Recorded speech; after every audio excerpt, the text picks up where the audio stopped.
and we'll get ready to get started. Hello, everyone. Hey, Tiffany. Hey, Destiny. Hey, Andrea. Thank you all for joining. I'm so excited to see you. Hey, Jamia. Thanks for joining. So, I mentioned I had an issue connecting, but I'm also going live on LinkedIn at the same time. It's my first time to go live on LinkedIn. So, I'm excited to be there and to be here at the same time.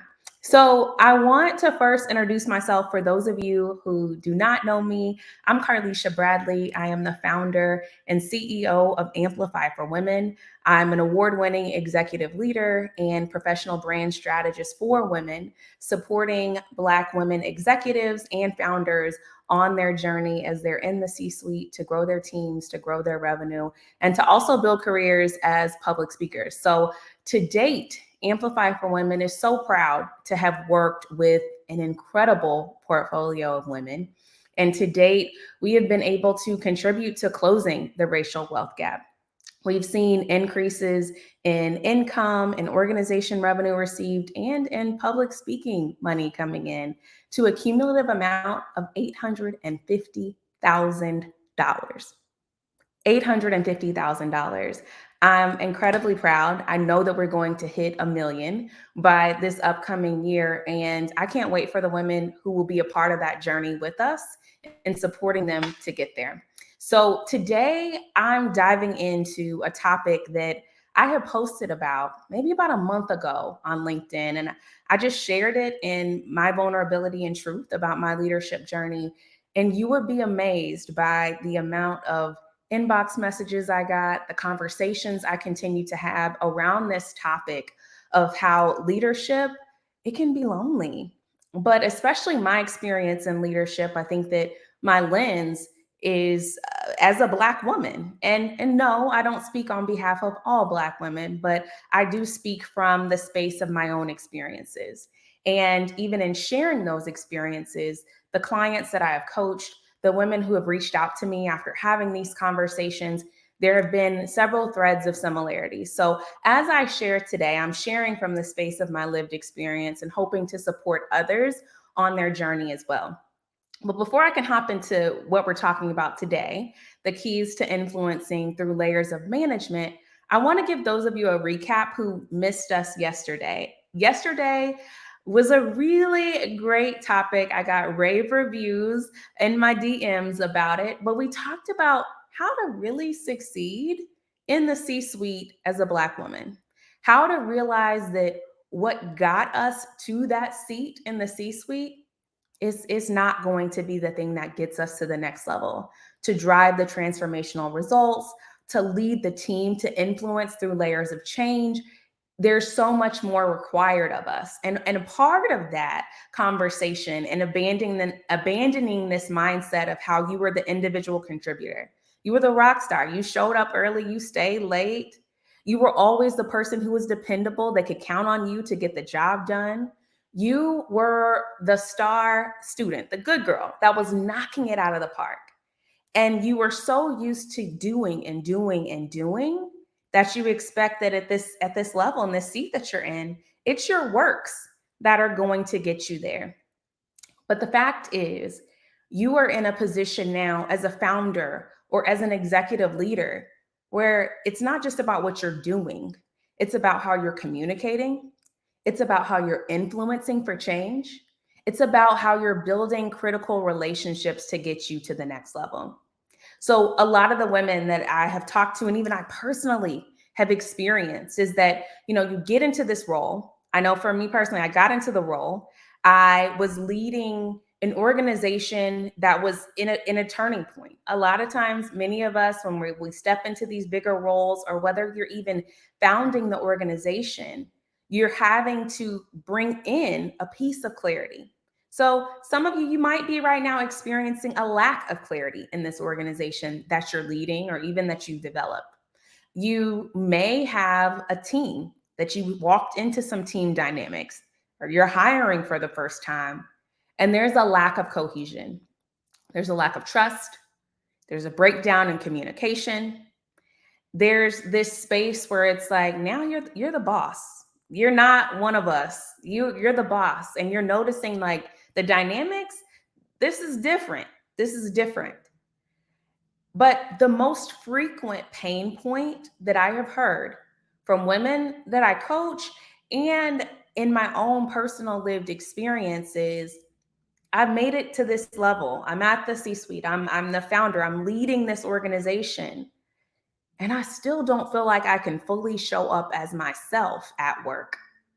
I'm still trying to fit into this box of what I think is expected of me to perform at this level, what I think that people are looking for from me, how to say it. I was mentioning yesterday, I read all the books. I was reading the first 90 days. I'm reading everything that I think that I'm supposed to be doing.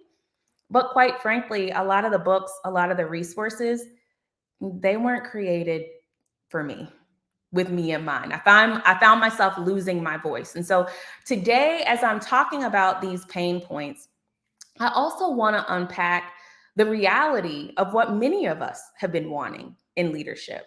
You want to be able to set a clear, solid vision.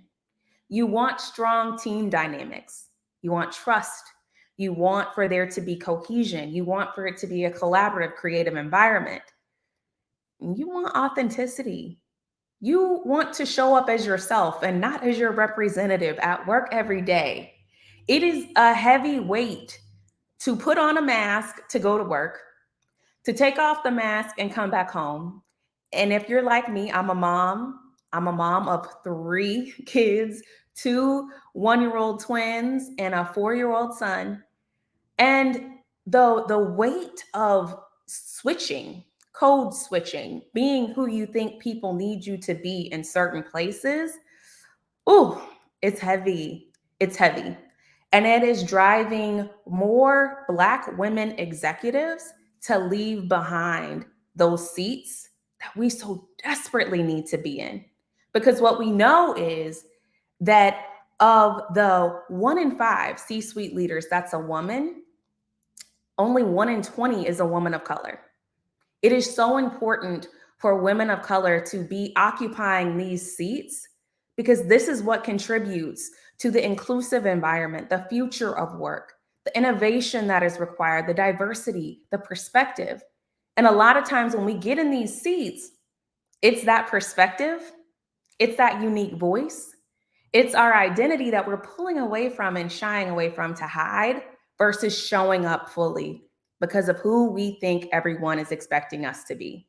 And for me personally, showing up as my representative, oh, y'all, it did not work. I was frustrated. My team was frustrated. They didn't know who, no, it did not work.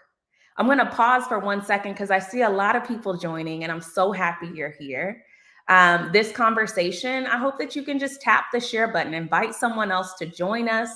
Today, we are diving into the concept of how leadership is lonely and what are these keys for founders, for C-suite leaders to influence through the layers of management. So we've gotten to the point where we're in this role. You're not showing up as yourself. Team dynamics aren't what you wanted them to be. And quite frankly, you're not happy. The organization isn't thriving the way that it needs to internally. Externally, everything looks good. But internally, you are tired every single day.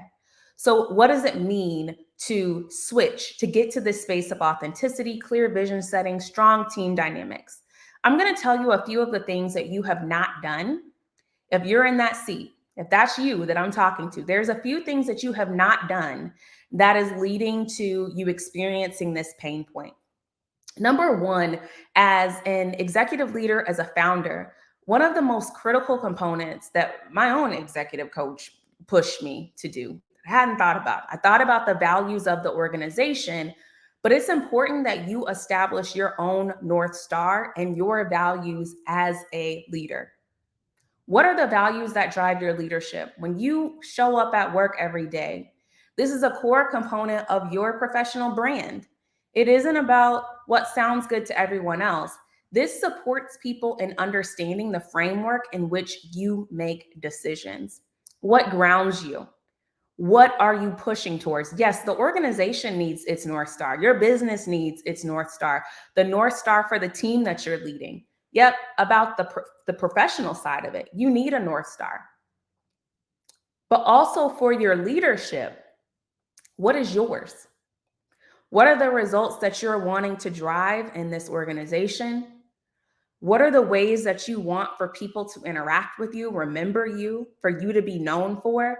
Because it is so easy for us to slide back into that seat of performing in ways that we think that other people would want for us to be. That's when leadership gets lonely because you ain't even showing up to work as yourself. You are showing up for someone else. And then oftentimes when you aren't authentic, you're still not building the relationships that you need to.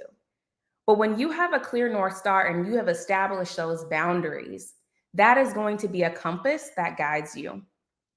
The second piece of why you're experiencing a lack of clarity, just not strong team dynamics, you're going through the ringer, is because you have yet to establish boundaries in your work.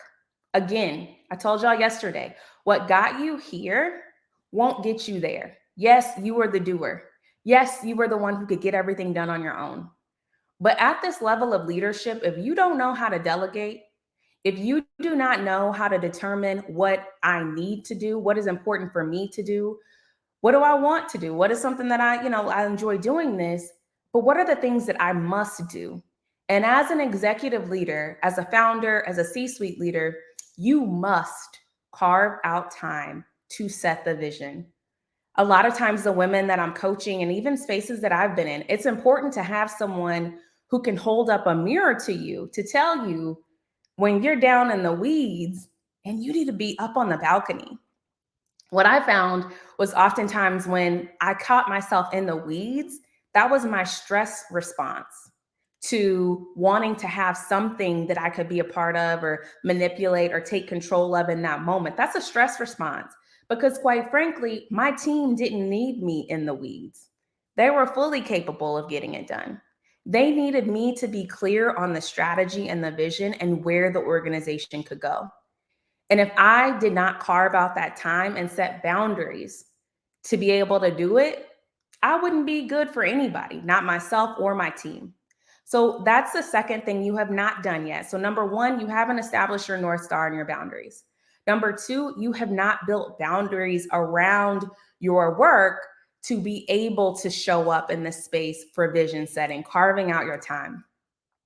And lastly, the last reason why you haven't experienced your team cohesion, the clarity, the authenticity to really show up as yourself at work is that you're lacking the communication skills to share the vision effectively, to share who you are, to share your North Star, your values, to build relationships and to influence your team.